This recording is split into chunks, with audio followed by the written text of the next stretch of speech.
ဒီရတဲ့ကြောင်တွေကိုစားစီလို့ထားပါတယ်ဒုနေအောင်မတွေ့ဖြစ်တာကြပြီပေါ့ချစ်သူရဲ့ရုတ်တရက်သတိရလာရင်ဒီရင်ပတ်ချီခွဲပါတယ်ဖွင့်မပြောတော့ဘူးငိုလိုက်တာကောင်းမေ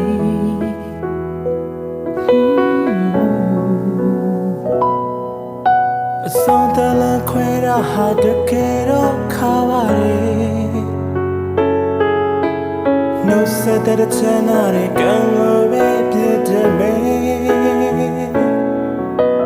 မေမို့လို့ထားနိုင်နေမဆိုပါနဲ့ချစ်သူရဲ့